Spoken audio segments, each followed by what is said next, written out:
Good morning students. Today we are going to learn the remaining part of our punctuation lesson. Lesson number 18, subject grammar. Okay. Now look here.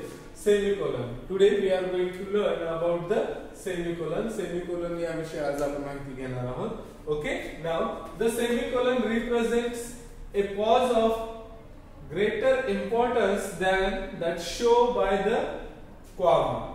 आता comma पेक्षा थोडासा extra जर pause असेल तर आपण कशाने दाखवतो, इंडिकेट करतो सेमीकोलन. यालाच आपण काय म्हणतो, अर्धविराम म्हणतो. काय म्हणतो, अर्धविराम असं म्हणत असतो.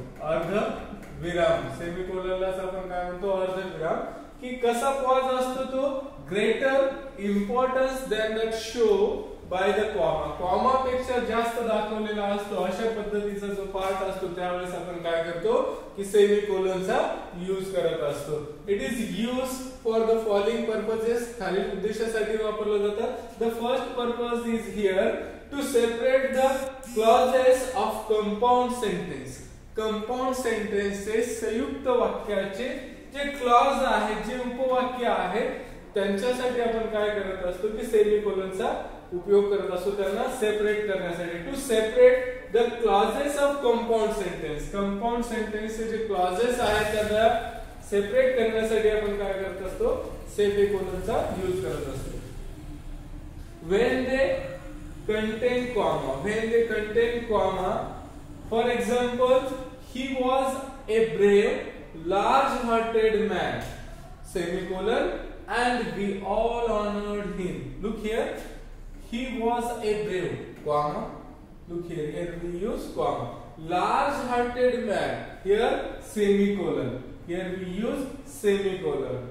That means in the compound sentence, it is the compound sentence and where the comma is contained, included. Contained means included in a sentence and it is compound sentence, and that time we have to separate that compound sentence. We use semicolon. Here we use semicolon. Look here, here we use semicolon. He was a brave. तो कसा आहे, शूर होता. He was brave. तो शूर होता. Large hearted man. त्याचं हृदय कसं होतं, विशाल होतं. And we will honor him. आणि आम्ही त्याचा काय करायचो, सर्व त्याचा सन्मान करायचो, त्याचा ऑनर करायचो, त्याचा अभिमान बाळगायचो. Now next point, to separate a series of loosely related clauses. Now separate a series of loosely related clauses. आता related जे clauses असतात त्यांना सेपरेट करण्यासाठी सुद्धा आपण सेमीकोलनचा उपयोग करतो. For example, her coat was pure. her coat was pure. her life serene. Okay, तिचा कोट कसा आहे, प्युअर आहे. प्युअर म्हणजे शुद्ध आहे आणि तिचं लाईफ सिरेनी आहे. सिरेनी मीन्स ग्लॅड आहे, आनंदी आहे. कसं आहे, glad, cheerful. Okay, siren means glad, cheerful. serene means glad or cheerful. her life serene, that means glad or cheerful. her coat was pure. Here we use semicolon. semicolon वापरले. loosely related clause. आता related clause आहे, depend upon this sentence, this main clause. Okay, her life is glad, cheerful, like this. Okay, now God gave her peace, her land repose. God gave her peace. देवाने तिला काय दिलेली, शांती दिलेली आहे. her land repose. आणि त्याच्यामुळे तिचं शेती कसं झालेली आहे, रिपोज झालेली आहे. अशा पद्धतीचं रिलेटेड आहे त्यावेळेस आपण काय करतो, सेमीकोलनचा उपयोग करतो. Here we use semicolon. या ठिकाणी आपण अर्धविराम वापरलेला आहे.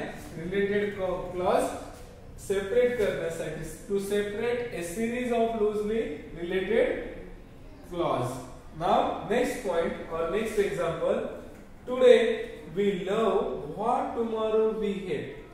Today we love what tomorrow we hate. आज आपण त्याच्यावर प्रेम करतो ज्याच्यावर आपण काय करत होतो, what tomorrow we hate. आणि उद्या ज्याच्यावर आपण काय करणार आहोत त्याचा तिरस्कार करणार. Today we love, आज आपण प्रेम करतो. what tomorrow we hate, ज्याच्यावर उद्या आपण हेट करू शकतो. Today we seek what tomorrow we क्षण मीन्स थांबणे, स्टॉप होणे.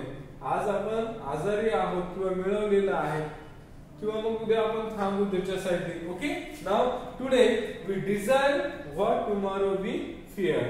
Okay, in this way we can use here semicolon in related clause. Related clause आपल्याला एक्सप्लेन करताना किंवा सेपरेट करताना आपण काय करत असतो, सेमिकोलॉनचा उपयोग करत असतो. Very important, very short thing is there when we want to use a greater pause.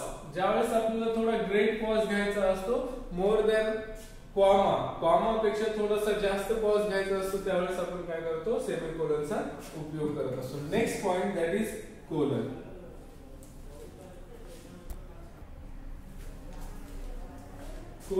Colon means अपूर्ण विराम.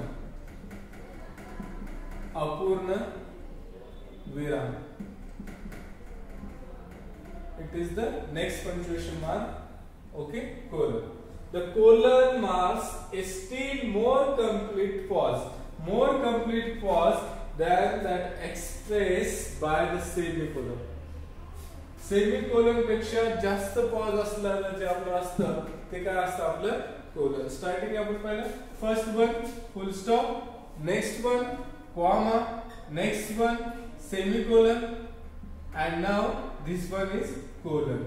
Okay, these are the basic. The first one is full stop, next one is comma, next one is semicolon, now this one is colon. 1 2 3 and this one is fourth one. Okay, colon is fourth one. Okay, more complete pause than expressed by the semicolon. या semicolon ने express करण्यापेक्षा हे colon काय करतो, जास्त pause express करतो. Complete pause, दोन full stop असतात त्यामध्ये बघा, वरती एक आणि like ratio symbol, like ratio symbol. रेशोचं जसं सिम्बॉल असतं तशा पद्धतीचं सिम्बॉल कशाचं असतं, आपलं कोलनचं असतं. Okay, now look here. The colon marks a still more complete pause than the expressed by the semicolon. It is used. आता ते कशासाठी वापरलं जातं बघा, use to introduce a quotation. आता कोटेशन असेल, एखादं कोट असेल तर ते इंट्रोड्यूस करण्यासाठी, ते ओळख करून देण्यासाठी काय केलं जातं की कोलनचा उपयोग केला जातो. For example, Bacon says. Bacon काय म्हणाला बघा, या ठिकाणी काय वापरलेलं आहे, इथे कोलन वापरलेले, कोलन. Okay, beacon says. आता मध्ये कोटेशन मार्क आहे, कोटेशन म्हणजे अवतरण चिन्ह. Reading makes a full man, writing an exact man and speaking a ready man. Quotation आहे अवतरण चिन्हामध्ये आणि याचं इंट्रोडक्शन करून देण्याचं काम, इंट्रोड्यूस करण्याचं काम कोण करतं, कोलन करतं. बघा की बेकन सेज, बेकन म्हणाला, reading makes a full man, writing an exact man and speaking a ready man. Full stop. Now next, when we use the colon, enumeration. Enumeration means गणना. एखाद्या गोष्टीची आपल्याला गणना करायची असेल त्यावेळेस आपण वापरत असतो before enumeration. That means examples etcetera. आपल्याला कशाचे एक्झाम्पल्स वगैरे द्यायचे असेल किंवा गणना करायची असेल, काउंटिंग करायची असेल, त्यावेळेस आपण काय करत असतो, कोलनचा उपयोग करत असतो. For example, the principal parts of verb in English are, here is colon, here use colon. The present tense, the past tense and the past participles. Okay, principal parts, मुख्य पार्ट्स कुठले आहेत त्याच्यामध्ये, प्रेझेंट टेन्स आहे, past tense आहे आणि past participles आहेत, अशा पद्धतीचं. आणि या तिघांचं काउंटिंग सांगितलेले आहे किंवा एक्झाम्पल सांगायचे आहेत आपल्याला, मोर दॅन 1 to 3 एक्झाम्पल्स किंवा एक्झाम्पल आपल्याला एक्सप्लेन करायचे आहेत. त्यावेळेस आपण काय करत असतो की त्याच्या बिफोर आपण स्टार्टिंगला काय करत असतो, कोलनचा उपयोग करत असतो. I hope you can easily understand this semicolon and colon punctuation mark. The remaining part of this lesson we will see in next video. Thank you.